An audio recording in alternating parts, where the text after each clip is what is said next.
जानकी जीवन स्मरण जय जय राम पार्वती पते हर हर महादेव पुंडलीक वरदा हरि विठ्ठल श्री अनंत कोटी ब्रह्मांड नायक राजाधिराज सच्चिदानंद सद्गुरु श्री ब्रह्मचैतन्य महाराज की जय। श्री महाराजांच्या सेवेमध्ये आपण दासबोधाची उजळणी पाहत आहे। 7वा दशक आपण पाहतोय। कालपर्यंत आपण या दशकातील 5 समास पाहिले। आज 6व्या समासाला सुरुवात करूया। 6व्या समासाचं नाव आहे बद्ध मुक्त निरूपण।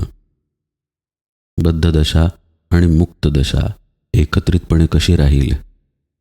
आत्तापर्यंतचं निरूपण जर आपण एकाग्रपणे ऐकलं असेल तर लक्षात येईल की या 2 विरुद्ध दिशेच्या अवस्था आहेत, बद्धता आणि मुक्तता। पण एकत्र करून समर्थ आपल्याला हा समास सांगतात, बद्ध मुक्त निरूपण। याचं कारण या समासामध्ये शिष्याचा एक प्रश्न आहे, ज्या प्रश्नामध्ये बद्धता आणि मुक्तता एकत्रपणे नांदत आहे। हा प्रश्न आपण नीट समजून घेऊया। श्रोता किंवा शिष्य म्हणतो, अद्वैत ब्रह्म निरोपिले जे कल्पनेरहित संचले, क्षण एक तदाकार केले मज या निरूपणे। कल्पनेरहित जे परब्रह्म आहे, जे अद्वैत ब्रह्म आहे, त्याचं निरूपण ऐकलंय श्रोत्यानं। त्याचं असं म्हणणं आहे, आपण म्हणजे सद्गुरूंनी कल्पनेरहित सगळीकडे संचलेल्या अद्वैत ब्रह्माचं जे निरूपण केलेलं आहे ते श्रवण करत असताना त्या निरूपणानं एक क्षण का होईना मला तदाकारता आली। आणि पुढे श्रोता म्हणतो, परिम्या तदाकार व्हावे ब्रह्मची होऊन असावे, पुन्हा संसारास न यावे चंचळपणे। इथे आता शंकेला सुरुवात झाली। जर निरूपण श्रवण करता करता तदाकारतेचा अनुभव आलेला आहे तर आपण तसंच तदाकार होऊन राहिलं पाहिजे, पुन्हा संसारामध्ये येताच कामा नये असं श्रोता म्हणतोय। म्हणजे श्रोत्याचा इथे कुठेतरी असा समज आहे की परब्रह्म स्थिती म्हणजे कुठेतरी निश्चेष्ट पडून राहणं, कुठेतरी क्रियाहीन पडून राहणं, काहीही न करणं। काही न करणं म्हणजे परब्रह्मस्थिती, आणि काही करत असेल देह तर मग तो संसारात आहे, प्रपंचात आहे, मग त्यानं तसं करता कामा नये। म्हणजे आपण जर ब्रह्मस्वरूप आहोत तर त्या अवस्थेमध्ये आपण शिरल्यानंतर तसंच आपण थांबलं पाहिजे। जर आपण ती अवस्था सोडून कर्मांमध्ये आलो तर आपण संसारात गुंतलो, म्हणजे तदाकारतेच्या अवस्थेतून खाली उतरून पुन्हा द्वैतात अडकलो। हा एक प्रकारे गैरसमज झालेला आहे श्रोत्याचा, पण तो गैरसमज व्यापकतेनं समजून घेतला पाहिजे। पुढच्या एक ओव्या आपण शांतपणे पाहत जाऊया। प्रत्येक ओवीतून शिष्यानं किंवा श्रोत्यानं त्याचा प्रश्न विस्तार करून मांडलेला आहे। जवळजवळ 15 ओव्यांमध्ये हा प्रश्न आहे। पुढेही हा प्रश्न मध्ये मध्ये येतो आणि मग सद्गुरूही बोलतात। आपण तो भाग पाहूया। आता हे म्हणून झालं शिष्याचं किंवा श्रोत्याचं की असं ब्रह्म तदाकारता जर होत असेल तर तसंच होऊन राहावं, पुन्हा संसारात कर्मांमध्ये कशाला यायचं। श्रोता म्हणतो, कल्पनारहित जे सुख तेथे नाही संसार दुःख, म्हणून तेची एक होऊन असावे। ब्रह्मची होई जे श्रवणे, पुन्हा वृत्तीवरी लागे येणे, ऐसे सदा येणे जाणे चुके नाकी।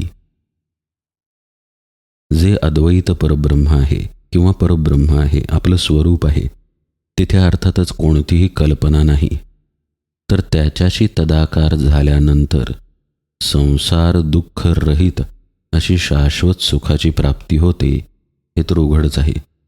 मग तिथंच होऊन राहावं, तिथंच राहावं असं मला वाटतं, असं श्रोता म्हणतोय। आता तिथंच राहावं ही गोष्ट त्यानं देहाशी जोडलेली आहे। इथं थोडीशी सूक्ष्म पण महत्त्वाची चूक झालेली आहे, ती हळूहळू आपल्या लक्षात येईल। कारण कर्म ही गोष्ट अशी आहे ज्याचा त्याग करताच येत नाही, त्यामुळे ब्रह्मतदाकारता ही गोष्ट देहापलीकडे घडणारी आहे। देहाच्या कर्मांमध्ये त्यामुळे फरक पडतो, पण भूमिकेनं पडतो, शुद्धतेनं पडतो। वृत्ती आणि चित्त शुद्ध झाल्यानंतरची कर्मे आणि अशुद्ध असतानाची कर्मे हा तो फरक आहे। जसं मागे एका निरूपणात आपण पाहिलं की संत पण जेवतील, आपणही जेवू, पण आपल्या जेवणात आणि संतांच्या जेवणात फरक आहे. संतांनाही प्रपंच आहे, आपल्यालाही प्रपंच आहे, पण त्यांच्या प्रपंचातील भूमिका आणि आपली भूमिका यात फरक आहे. हे पुढे समर्थ समजावून देतील. पण प्रश्न पहा कसा आहे श्रोत्याचा. हा प्रश्न समर्थ घेतात कारण ही द्विधा मनस्थिती आपली पण असते.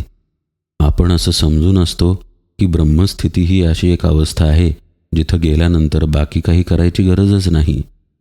म्हणून हा प्रश्नही विस्तृतपणे समजून घेणं गरजेचं आहे आणि अर्थात उत्तरही. श्रोता म्हणतोय की तिथंच तदाकार म्हणजे ब्रह्मस्वरूपामध्ये तदाकार होऊन राहावं असं मला वाटतं. ब्रह्मची होई जे श्रवणे पुन्हा वृत्तीवरी लागे येणे. पण ही तदाकारता अध्यात्म निरूपणात प्राप्त झालेली आहे. आता पुन्हा वृत्तीवर यावं लागतं.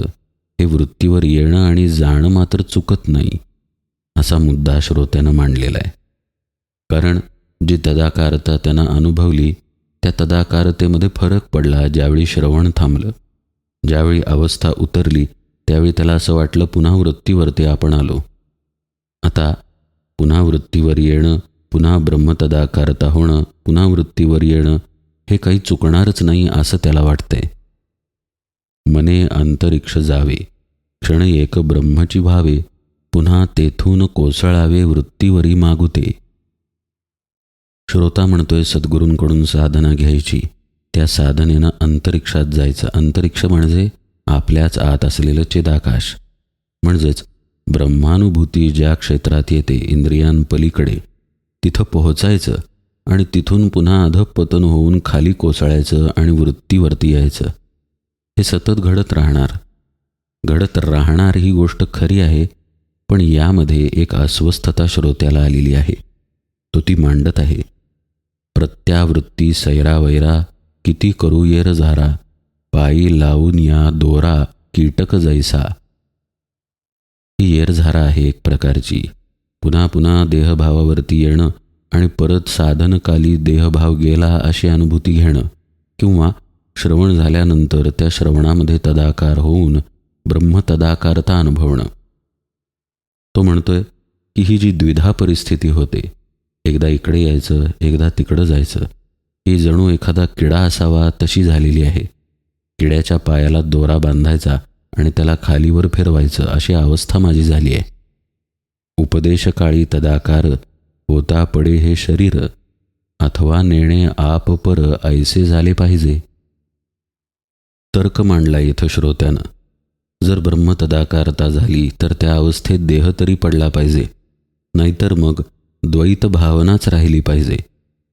म्हणजे देह आहे तर द्वैतातच राहिला पाहिजे, नाहीतर ती अवस्था पाहिजे जिथं देह पडला पाहिजे. दोन्हीपैकी एक काहीतरी झालं पाहिजे तर ही फरफट थांबेल असं त्याला वाटतंय. ऐसे नसता जे बोलणे तेची वाटेल आजिरवाणे, ब्रह्म होऊन संसार करणे हेही विपरीत दिसे असं तो म्हणतो. आता असं जर झालं नाही, म्हणजे ब्रह्मतदाकारता आली आणि तिथं जर देह पडला नाही, तर देह आहे म्हटल्यानंतर पुन्हा संसारात यावं लागणार हा त्याचा तर्क आहे. त्यामुळं असं जर घडलंच नाही, देह जर पडला नाही किंवा द्वैत भावना जर टिकून राहिली तर सगळा गोंधळ निर्माण होतो.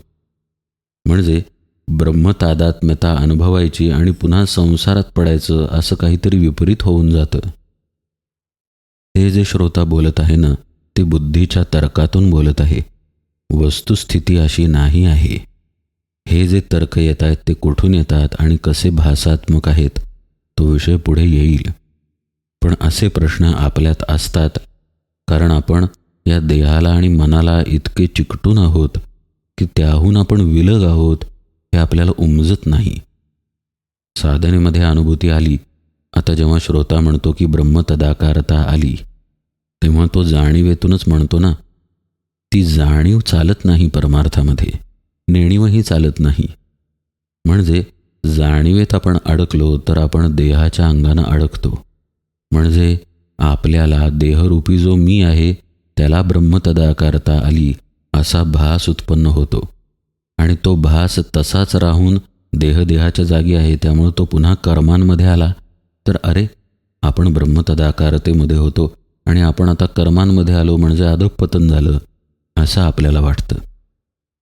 वस्तुस्थिती अशी आहे की आपण जे आहोत त्याचं अधःपतन होऊच शकत नाही. परब्रह्माला अधःपतन कसं असेल आणि परब्रह्माला उच्चावस्था तरी कशी असेल?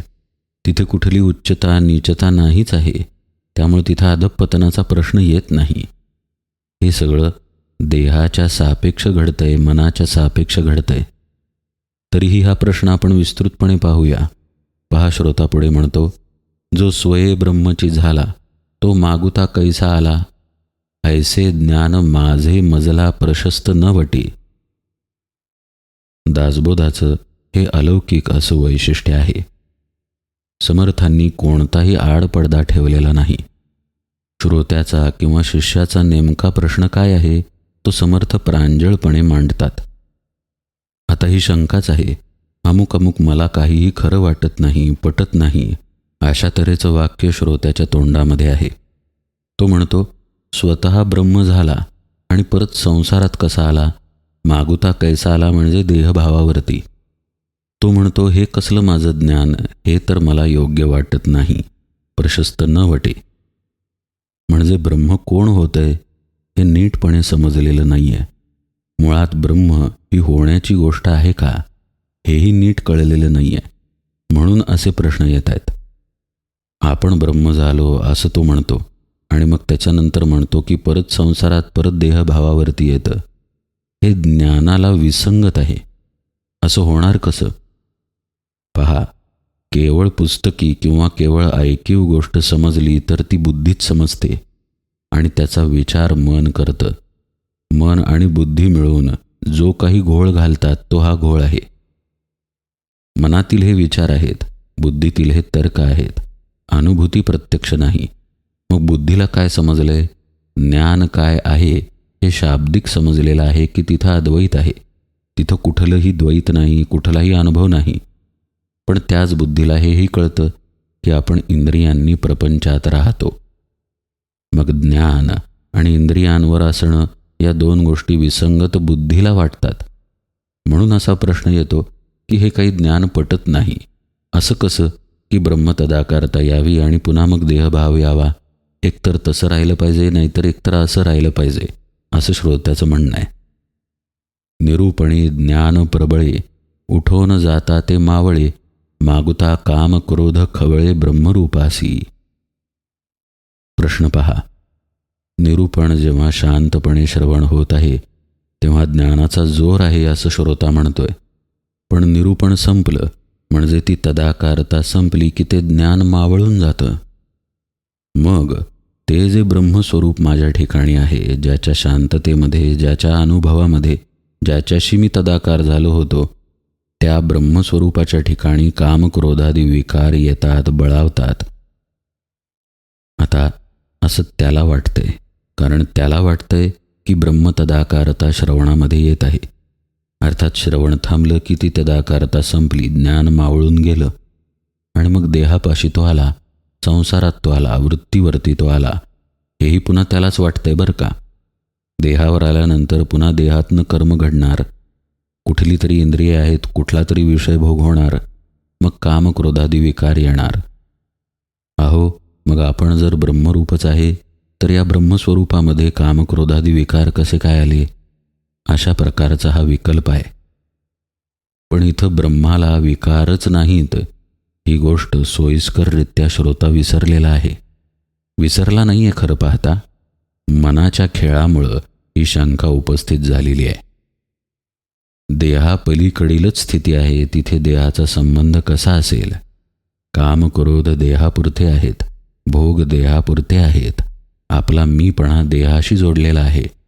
पण त्या मीपणानंच ब्रह्मतदाकारता अनुभवली तर मला ब्रह्मतदाकारता आली असा अभिमान तिथं आलेला आहे. आणि मग त्या अभिमानामधनं श्रोता किंवा शिष्य म्हणतोय की ती अवस्था उतरते आणि मग उतरल्यानंतर त्याला कामक्रोधादी विकारांचा स्पर्श होतो. या भूमिकेतून हा विकल्प आलेला आहे. ऐसा कैसा ब्रह्म झाला, दोहीकडे अंतरला, वोडगस्तपणेची गेला संसार त्याचा. असली कसली ब्रह्मावस्था, असा कसा तो ब्रह्म झाला की दोन्हीकडून त्याची ओढाताण होतीये. धड प्रपंचही नाही आणि धड ब्रह्मस्थितीही नाही. अशी ओढाताण कशी काय आहे, हा प्रश्न श्रोता विचारतोय. खरं सांगायचं तर एखाद्या फळाला कीड लागते पहा. आता सध्या आंब्यांचे दिवस आहेत. एखादा आंबा खराब निघाला की हळूहळू त्या पेटीतील सगळे आंबे खराब व्हायला लागतात. तसं या विकल्पाच्या किडीचं आहे. एकदा तो शिरला, एकदा असं वाटलं की देहामार्फतच हे अनुभव ग्रहण होत आहेत.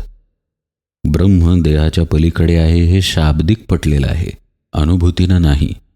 त्यामुळं जर कोणती अनुभूती आली शांततेची, तर असं वाटतं आपल्याला, म्हणजे मला ती अनुभूती आली, आणि मग तिथं देह तदात्मता जास्त वाढते.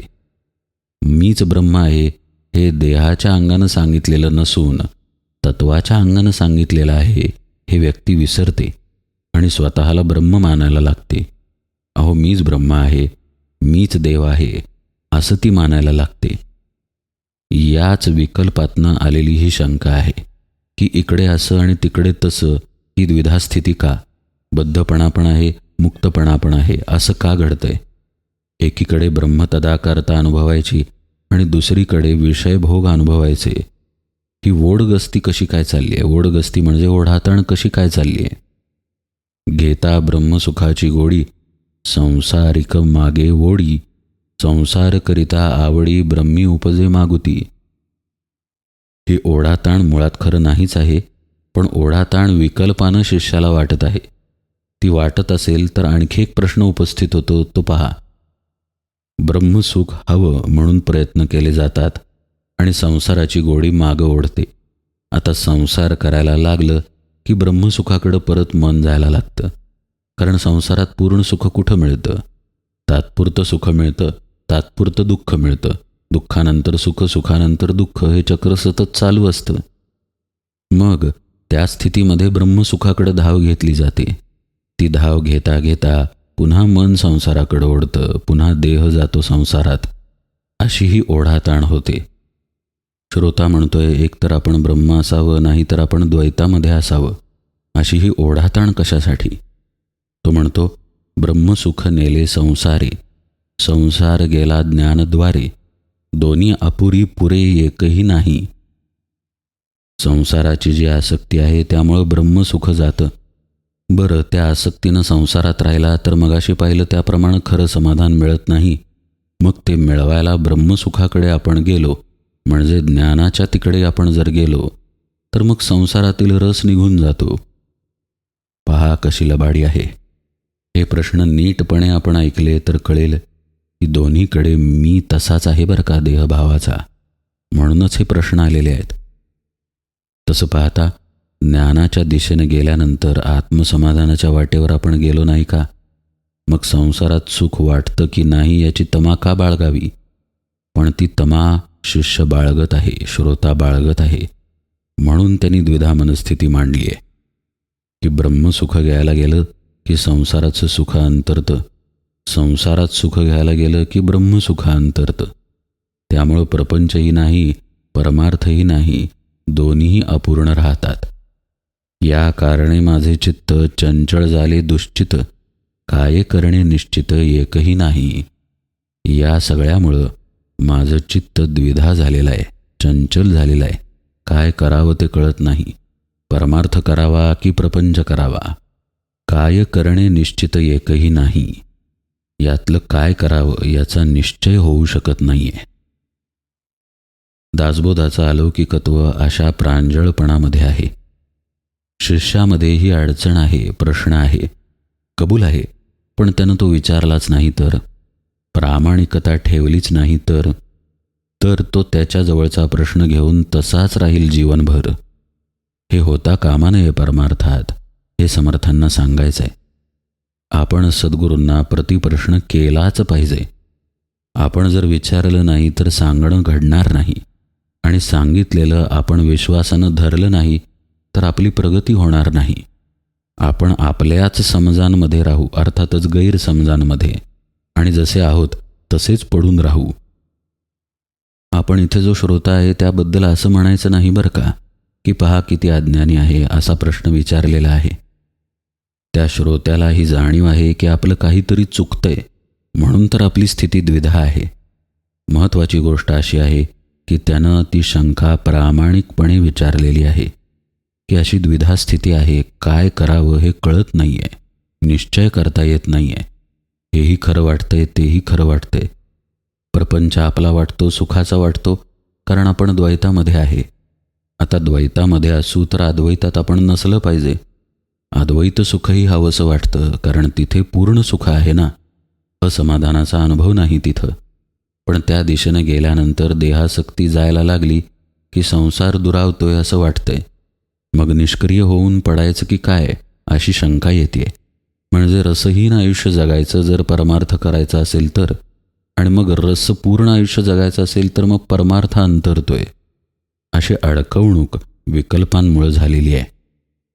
अर्थातच इतकं प्रामाणिकपणे विचारल्यानंतर सद्गुरू बोलायला लागलेच, उत्तराला सुरुवात झालीच. पण ते उत्तर आपण उजळणीमध्ये यथावकाश पाहूया. आज निरूपण सेवेला इथेच विराम देतो. जानकी जीवन स्मरण जय जय राम.